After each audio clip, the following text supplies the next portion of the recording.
Olá a todos e todas, eu me chamo Luiz Marajó, sou o criador do canal Marajoando Cultural e estou gravando um vídeo aqui sobre uma inquietação que eu tive desde ontem, com a aproximação da data que se comemora a Revolução, o movimento da cabanagem, a revolta, seja lá como queira chamar, e eu lembrei de um conto que eu li há quase 10 anos atrás, um dos contos do Inglês de Souza, chamado O Rebelde.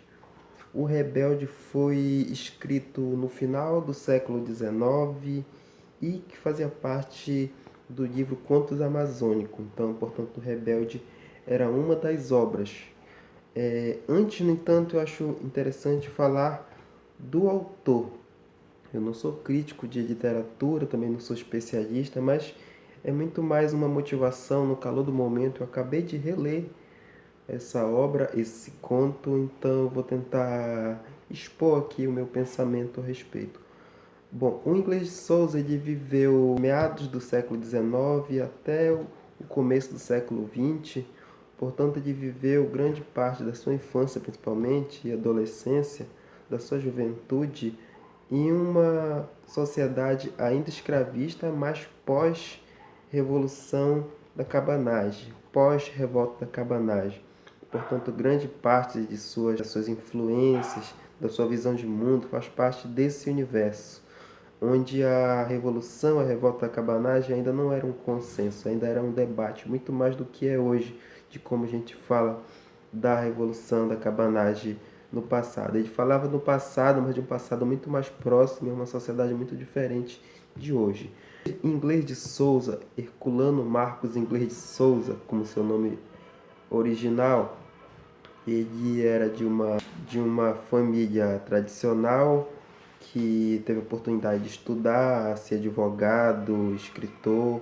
Ele nasceu em Óbidos, fica na região do Tapajós hoje, e ele se tornou uma referência na literatura quanto um escritor, um dos introdutores do naturalismo no Brasil, além de ter sido um dos fundadores da Academia Brasileira de Letras. Portanto, é uma grande referência e é amazônica, melhor de tudo.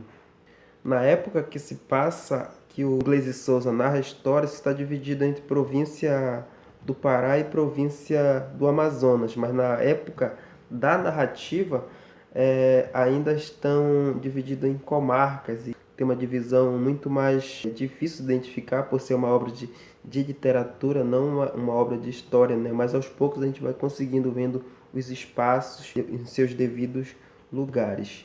Bom, como eu disse, é uma obra que passa na região amazônica, né?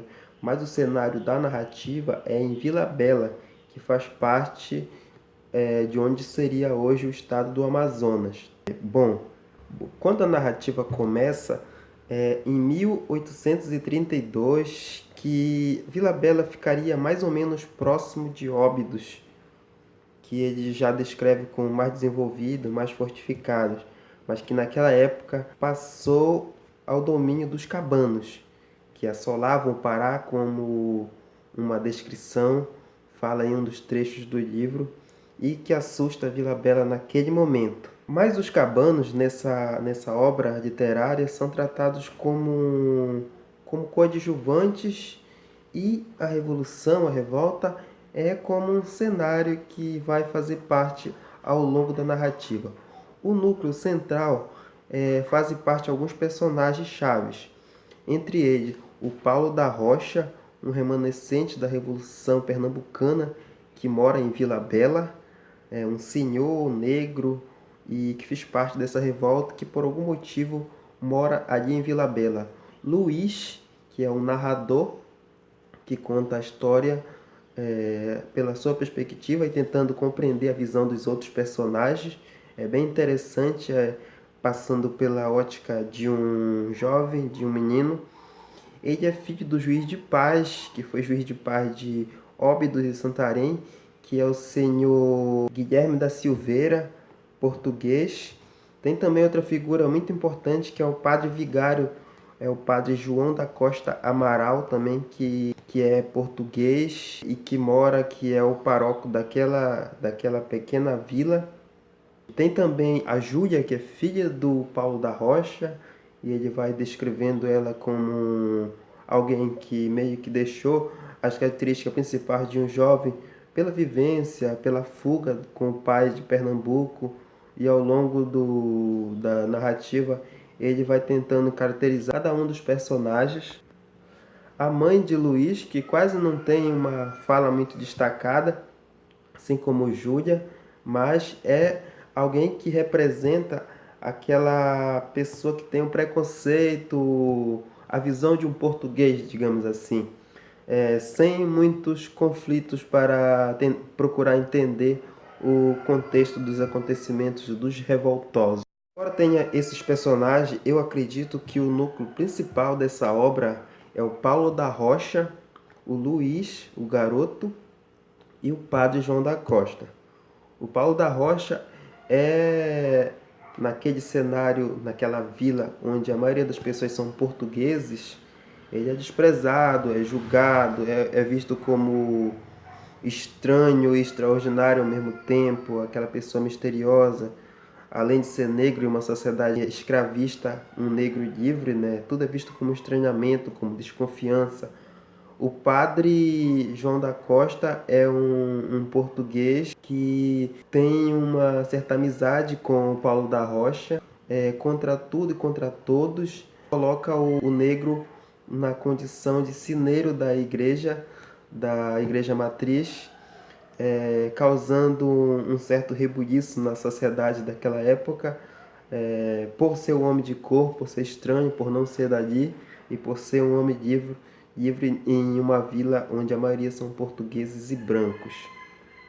Luís, que é o narrador, um dos personagens mais importantes para a gente perceber um diálogo, um jogo de entendimento que o Inglês de Souza proporciona através da literatura, é um narrador filho de um português branco que tem uma amizade com o negro Paulo da Rocha, que na medida do possível ele tenta compreender, mesmo achando tudo estranho, ele chega a se sentir culpado por confiar, por gostar do negro Paulo da Rocha.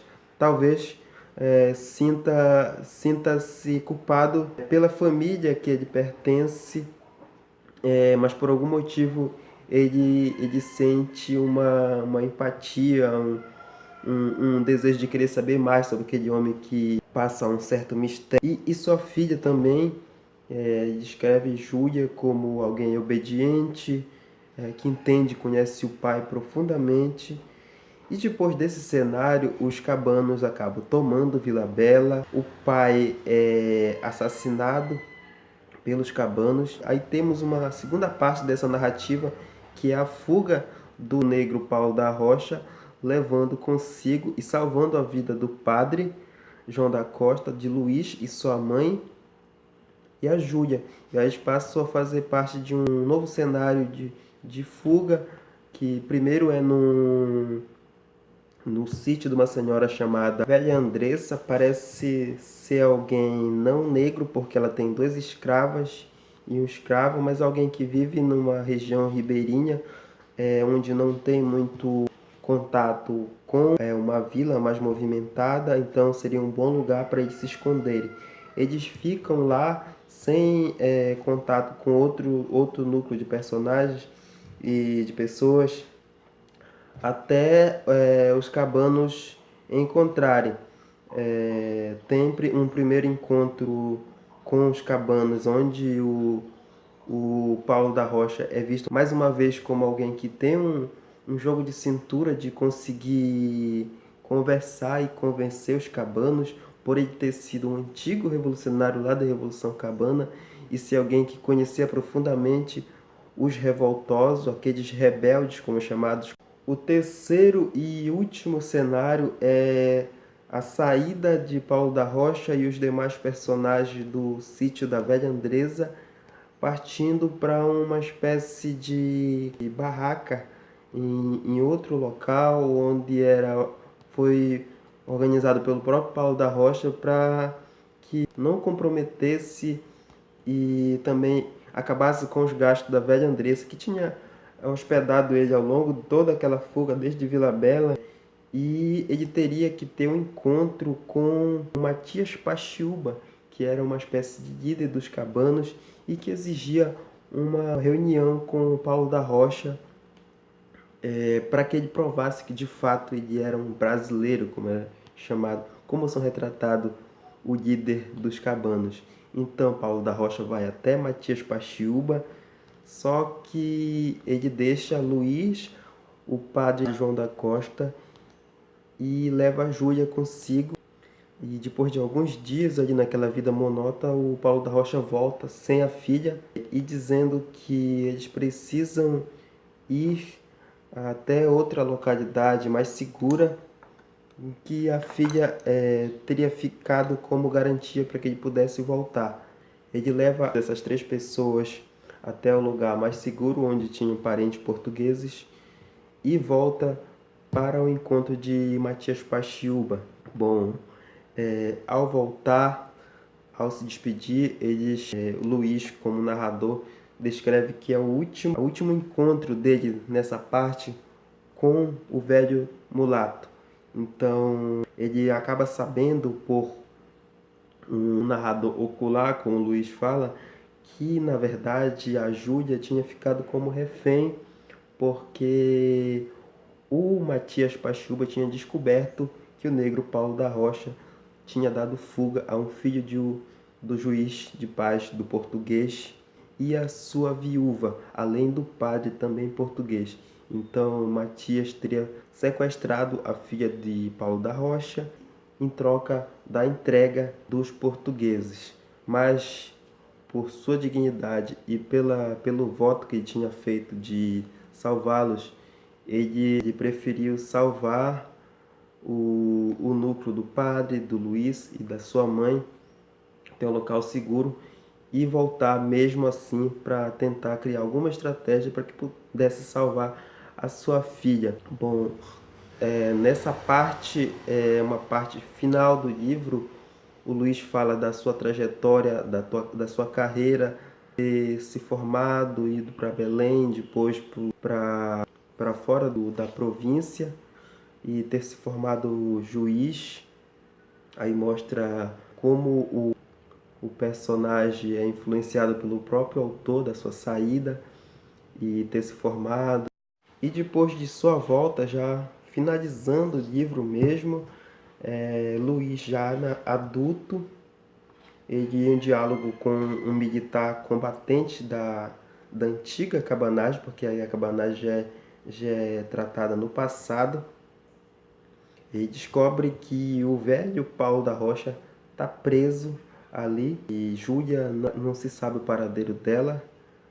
E ele consegue ter um encontro com o velho negro que salvou a sua mãe e ele mesmo, tendo uma emoção forte dos dois ali. A burocracia dificulta a soltura do negro por Luís, um magistrado da época, que por de várias tentativas consegue tirar o velho Paulo da Rocha, que ele leva para sua casa, mas acaba não durando muito, morrendo logo em seguida, mas sendo o grande herói da narrativa.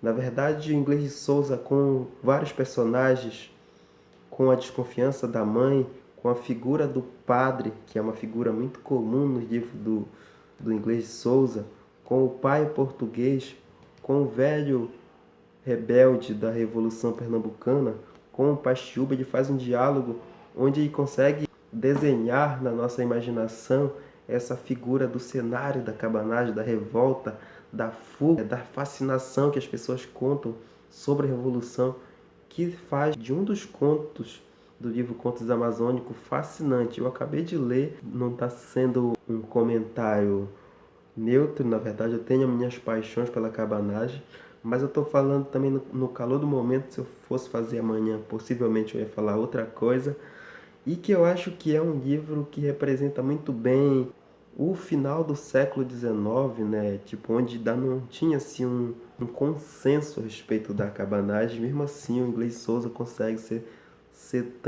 sensível em relação às várias narrativas que existiam, né?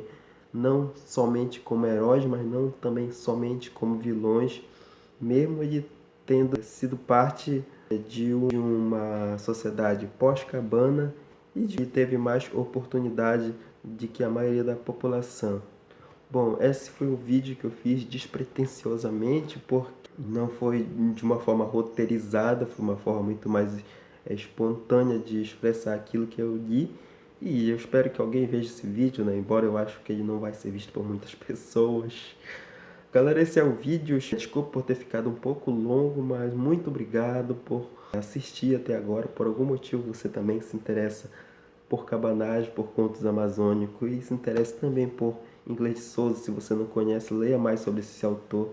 Ele é um grande representante da literatura da Amazônia, do naturalismo, da literatura brasileira. E o grande Amazônia também, todo respeito ao escritor Inglês de Souza pela grande contribuição que ele fez à literatura brasileira. Obrigado e até o próximo vídeo. Eu não sei ainda onde eu vou encaixar esse vídeo, é um vídeo sem série, sem grandes pretensões, mas que vai ficar aqui no YouTube, nessa distinta plataforma. Obrigado e até o próximo vídeo.